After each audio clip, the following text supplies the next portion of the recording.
Hello everyone, welcome back to my channel the lit PT blog शुरू करने से पहले मैं अपने पर्सनल क्लाइंट मिस्टर शुभम का थैंक्स करना चाहूंगा कि उन्होंने अपना डेडलिफ्ट सेशन मुझे रिकॉर्ड करने दिया। डेडलिफ्ट उनके लिए बिल्कुल नई एक्सरसाइज थी क्योंकि प्रीवियसली वर्कआउट में उन्होंने सिर्फ कार्डियो पर ही ध्यान दिया और वेट ट्रेनिंग वो पूरे प्रोफेशनली तरीके से शुरू करना चाहते थे। डेडलिफ्ट एक ऐसी एक्सरसाइज है जिससे मोस्टली बिगिनर्स डरते हैं कि कहीं उन्हें इंजरी ना हो जाए या फिर लोअर बैक में पेन ना हो जाए। तो चलिए शुरू करते हैं। वीडियो के थ्रू मैं आपको बताता हूँ कि क्या क्या चीज़ें इंप्रूव करनी चाहिए और क्या क्या गलतियाँ नहीं करनी चाहिए। तो सबसे पहला पॉइंट ये है कि जो मैंने बार को अभी ऊपर करके दिखाया ये होता है बारबेल और वेट प्लेट के बीच में एक छोटा सा गैप। जब भी आप डेडलिफ्ट एक्सरसाइज शुरू करें आपको ये गैप खत्म करना है इन योर स्टार्टिंग पोजीशन। तो जब भी आप ब्रीथ इन करके अपने पोस्चर को करेक्ट करते हैं उस समय ये ध्यान रखें कि ये गैप खत्म हो जाए। इस गैप को खत्म करने का मतलब होता है कि वेट आपकी बॉडी पर आ चुका है, ना कि इसमें कोई गैप है जो कि एक झटका दे सके। ये ऐसी बात होती है जो मोस्टली बिगिनर्स अवॉइड करते हैं या फिर उन्हें पता नहीं होता है। अब आते हैं दूसरे पॉइंट की तरफ। दूसरे पॉइंट में हमें लेग्स का ध्यान रखना चाहिए कि लेग्स बारबल के बिल्कुल नज़दीक हों, उनके बीच में गैप ना के बराबर हो या फिर 1 या 2 सेंटीमीटर इससे ज़्यादा ना हो, ताकि वेट एक लाइन में ग्रेविटी से ऊपर उठ सके। अगर गैप ज़्यादा रहता है तो बॉडी वेट को सीधा ग्रेविटी से उठाने की बजाय कहीं ना कहीं वेट को झुलाते हुए उठाएगी, जो कि आपकी स्पाइन के लिए बिल्कुल भी ठीक नहीं रहता है। ये इससे ज्यादा गैप आपकी डेडलिफ्ट को मुश्किल भी बना सकता है और कहीं ना कहीं थोड़ी पेन क्रिएट भी कर सकता है।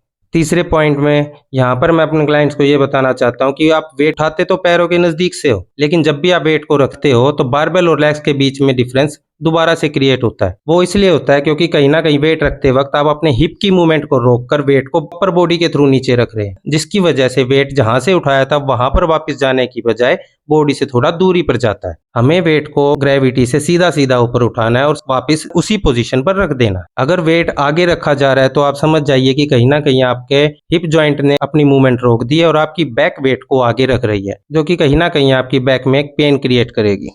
इस पॉइंट में मैं अपने क्लाइंट को ये बताता हूँ कि आपको हिप की मूवमेंट को नहीं रोकना है। 2 जॉइंट एक्शंस होंगे, एक तो नी जॉइंट की मूवमेंट होगी और एक हिप जॉइंट की मूवमेंट होगी। वापस रखते वक्त आपको हिप एक्सटेंशन करना और हिप जॉइंट को रोकना नहीं है। मेरी पूरी कोशिश रहती है कि मैं क्लाइंट को समझ सकूं कि वो गलती किस वजह से कर रहा है, ताकि मैं उसे प्रॉपर उन्हीं के हिसाब से ठीक करवा सकूं। डेडलिफ्ट करते वक्त लोअर बैक में पेन होना या स्पाइन में कहीं पेन होना सिर्फ गलतियों के कारण होता है। अगर आपकी फॉर्म ठीक है या आपको डेडलिफ्ट करने के रूल्स पता है तो वो पेन आपको नहीं होगा और आपकी प्रोग्रेस कहीं रुकेगी नहीं। डेडलिफ्ट एक बहुत अच्छी एक्सरसाइज है, ये आपके वर्कआउट में आपकी बॉडी को बहुत ज्यादा स्पीड से इंप्रूव करती है। डेडलिफ्ट एक ऐसी एक्सरसाइज है जिससे मोस्टली बिगिनर्स डरते भी हैं कि कहीं उन्हें इंजरी ना हो जाए, कोई लोअर बैक में इश्यू क्रिएट ना हो जाए।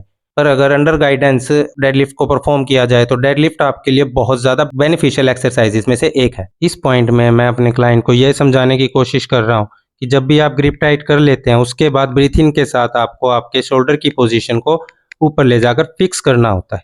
अगर आप शोल्डर फिक्स नहीं करते हैं और वेट उठाते हैं तो कहीं ना कहीं आपकी बैक पर प्रेशर जाएगा। शुरुआत में एक्सरसाइज सीखते वक्त जरूरी नहीं होता कि ट्रेनर एक गाइडेंस दे और वो क्लाइंट को समझ आ जाए। डेडलिफ्ट कोई ऐसी एक्सरसाइज नहीं है जो आप सिर्फ पढ़कर सीख सकते हैं या फिर देखकर सीख सकते हैं। हर इंसान के अंदर अपनी अपनी कुछ कमियां होती हैं, कोई हर एक स्टेप याद नहीं रख पाता क्योंकि एज ए ट्रेनर हमने इस चीज की स्टडी की है, लेकिन एज ए बिगिनर क्लाइंट के लिए सब कुछ नया होता है। हर रैप में वो सभी बातों को याद रख पाए ऐसा पॉसिबल नहीं हो पाता है। तो ट्रेनर का काम सिर्फ रैप काउंट करना नहीं होता, ट्रेनर का काम होता है कि जिस भी रैप में क्लाइंट से कोई गलती हो जाती है या फिर वो कोई पॉइंट भूल जाता है तो उस पॉइंट को याद दिलवाना, ताकि अगले रैप में वो गलती रिपीट ना हो और वर्कआउट एक प्रोग्रेशन में चलता रहे।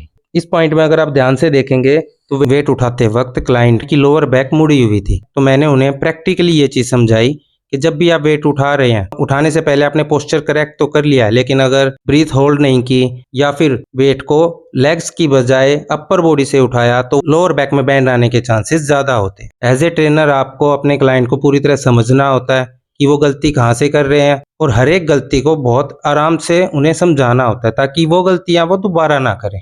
पर्सनल ट्रेनर का काम सिर्फ एक्सरसाइज बताना नहीं होता है, उसका काम होता है अपने क्लाइंट को समझना। जब भी क्लाइंट किसी भी रैप में अपनी मूवमेंट को भूल जाता है या फिर कोई गलती कर देता है उस समय ट्रेनर को अपने क्लाइंट को समझना चाहिए और ऐसे तरीके से क्लाइंट को समझाना चाहिए कि उन्हें आराम से समझ भी आ जाए और आगे वो गलती ना हो।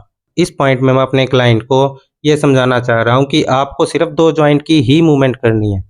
आपको वेट पकड़ना है, ब्रीथ इन के साथ अपर बॉडी के पोस्चर में होल्ड करना है, 2 जॉइंट्स की मूवमेंट करनी है और वापस रखते वक्त हिप जॉइंट और नी जॉइंट इन्हीं दोनों जॉइंट्स की मूवमेंट करनी है और वापस आते वक्त भी हिप जॉइंट को रोकना नहीं है जब तक वेट आपका नीचे ना रखा जाए। हिप जॉइंट का कहीं ना कहीं रुक जाना और बॉडी का अपर बॉडी से वेट को नीचे रखना, इसका मेनली कारण होता है जॉइंट्स की मोबिलाइजेशन का कम होना, कि नी जॉइंट और हिप जॉइंट की मोबिलाइजेशन कम है, इसलिए वो कहीं ना कहीं रुक रहे हैं और गलती हो रही है। सो डेडलिफ्ट के सेशन को यहीं खत्म करते हुए आप सभी को राम राम देता हूँ।